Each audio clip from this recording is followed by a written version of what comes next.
짜잔! 여러분 안녕하세요. 연두가 돌아왔습니다. 네, 여기 한자 보이시죠? 오늘은 여러분께 명리란 무엇인가?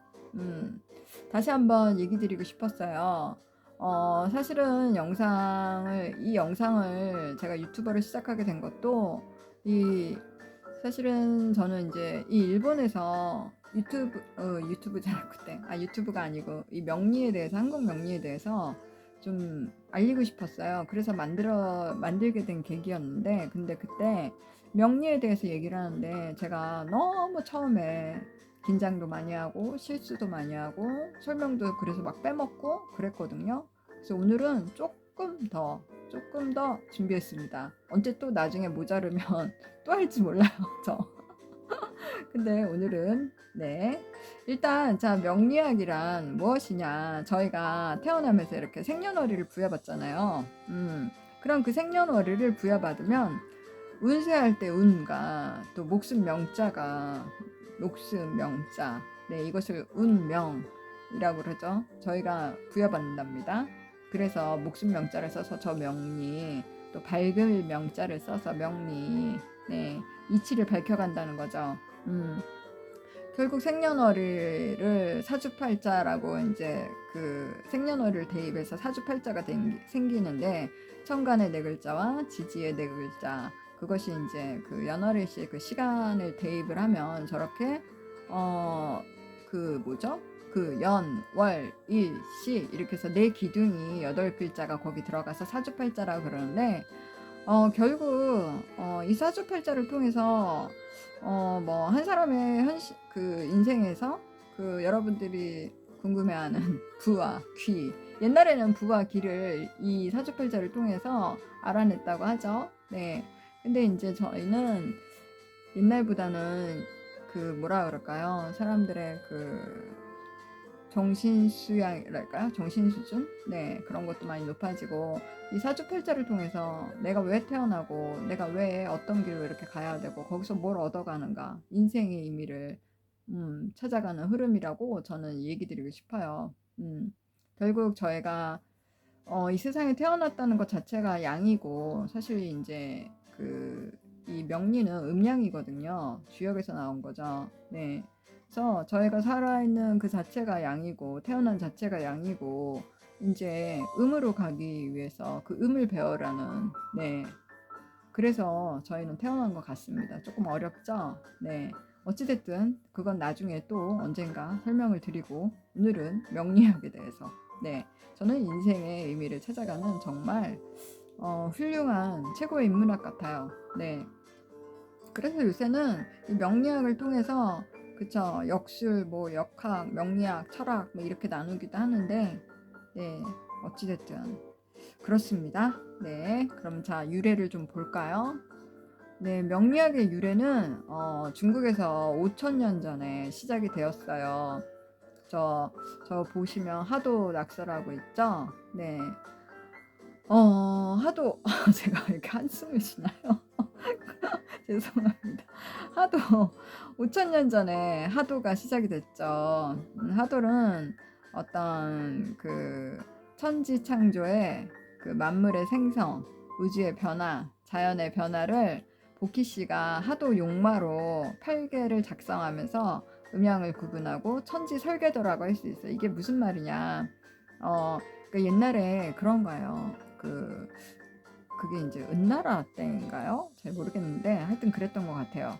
근데 그 막 강물이 막 부글부글 끓으면서 거기서 말은 용머리를 하고 말에 몸짓을 한, 그렇죠. 하도 용마라고 이제 그렇게 불리우는데, 그 말에 그 등어리에 이렇게 점이 이렇게 있었대요. 점하고 선.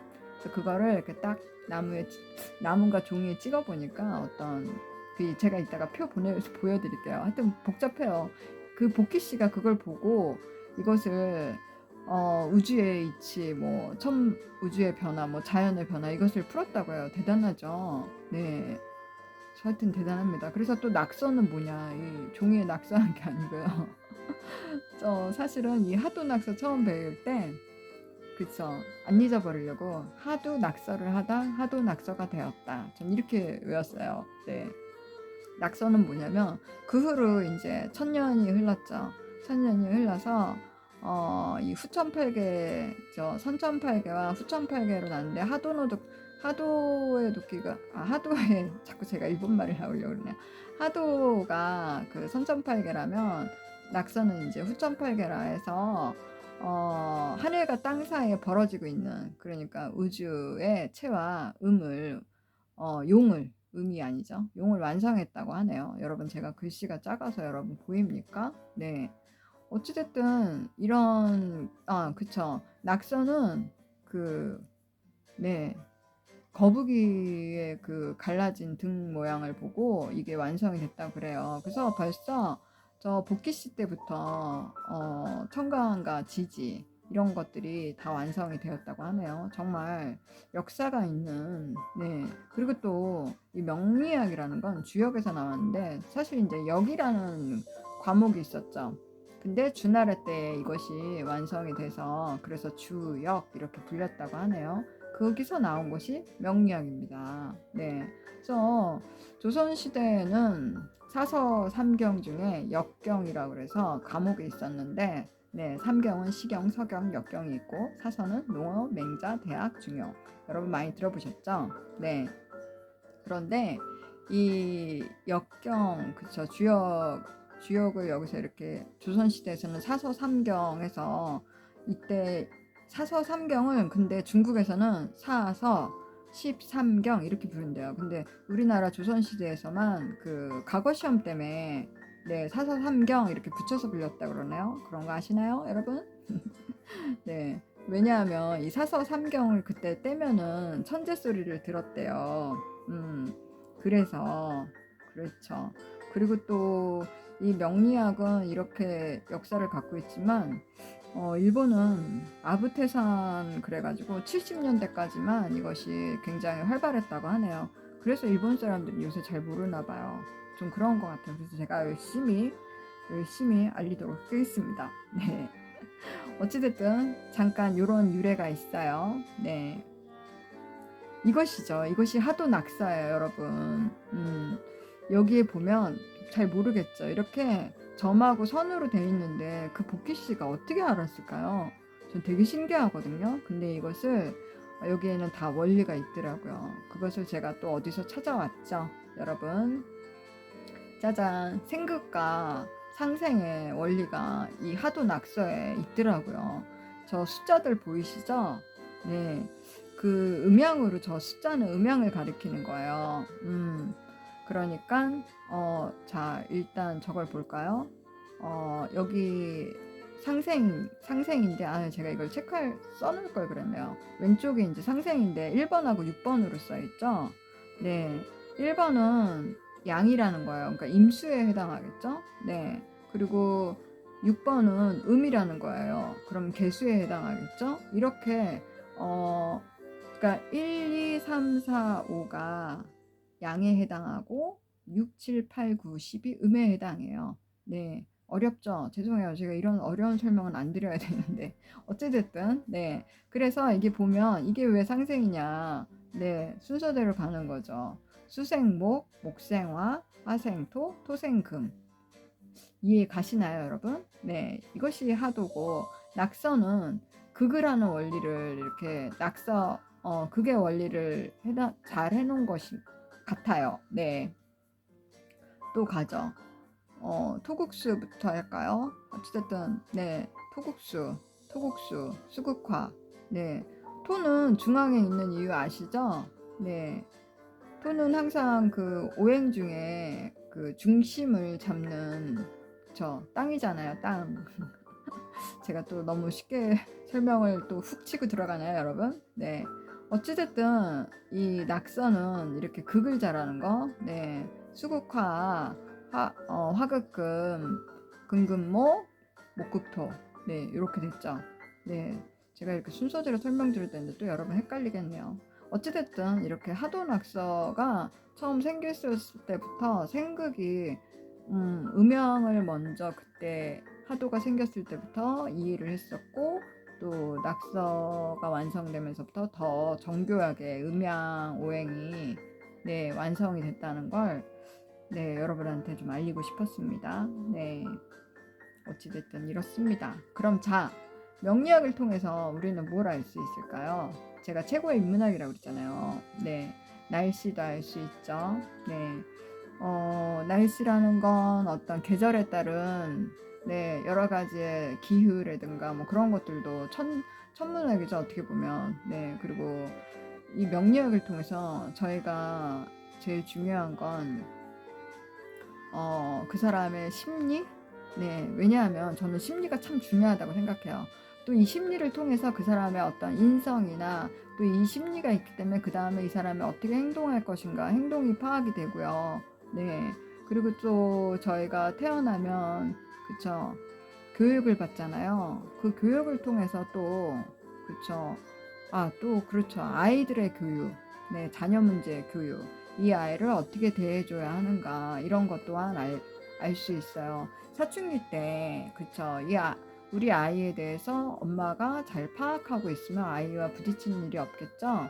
그러면 그 청소년기는 얼마나 중요해요. 그쵸. 네.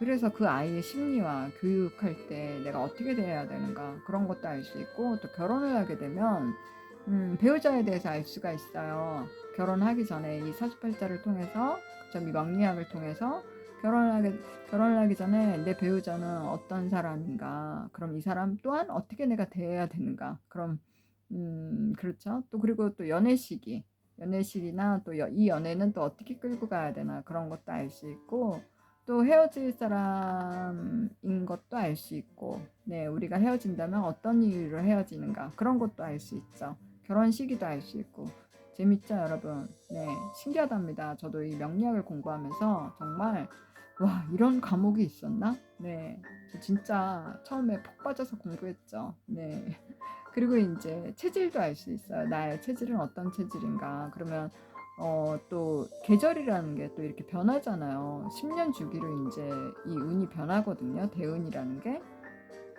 그럼 그것에 따라 또 체질도 변하고 또 전에는 없었던 병이 또 나올 수도 있고 네, 명리학을 통해서 여러 가지 알 수 있습니다. 그리고 또 명리학을 통해서 그 집안이 어떤 집안인가 결혼할 때 그런 거 보시는 분들 계시잖아요. 네, 그 집안의 내력이나 어떤 뭐 재산도 알 수 있고 또 명예도 알 수 있고 네, 그렇습니다. 그리고 또 여러분 재물 또 중요하죠. 저희가 이 인생을 살아갈 때. 네. 근데 그래요. 그렇습니다. 네, 재물. 그 사람 재물이라는 게 이 사람은 자 어떤 공부를 통해서 어떤 식으로 재물을 버는가? 어떻게 얘기를 해야 될까요? 제가 참 한국말도 표현을 못해서 어떤 직업의 형태로 어, 재물을 모으는가, 축적하는가, 네 그리고 또 재물이 언제 나가는가 그런 걸 미리 대비할 수 있다는 거죠. 그리고 내가 사업을 할 때도 이것을 확장을 해야 되는가, 하지 말아야 되는가 그런 것도 알 수 있고, 네 명리학은 진짜 여러분 공부하셔야 돼요. 여러분 하십시오. 네. 하시면 다 볼 수 있어요. 이것은 신을 모시는 점 같은 그 뭐라 그럴까요? 그런 게 아니기 때문에 진짜 학문이거든요. 공부하면 할 수 있어요. 저 보세요. 저 10년 넘게 요리했는데 지금은 상담하고 있지 않습니까? 명리학 공부하면서. 아직도 저는 공부를 많이 해야 된답니다. 모자른답니다. 네. 그리고 또 노후를 알 수 있어요. 어떤 건강도 볼 수 있고 그쵸 말년에 사실 말년 보기 중요하잖아요. 건강해야죠. 건강하게 노후를 살아야죠. 네. 그래서 이 명리학을 통해서 여러 가지를 알 수 있는데 진짜 최고의 인문학입니다. 네, 아까도 제가 이제 여기에 써놨는데 여러분도 시간 되시면 근데 이 명리학을 또 공부를 끌리시는 분과 또 명식에 나와 있어요. 명리학에 관심 있는 분과 관심 없는 분. 네, 근데 이것이 또 운으로 바뀌면서 관심이 생기시는 분들도 계십니다. 네, 여러분. 오늘 명리학에 대해서 제가 오늘 설명을 좀 잘 드렸나요? 전번보단. 네, 오늘 안 빼먹길 바라는데. 네, 자, 여러분. 오늘도 저의 얘기를 들어주셔서 감사합니다. 네. 그럼 여러분 안녕. 네.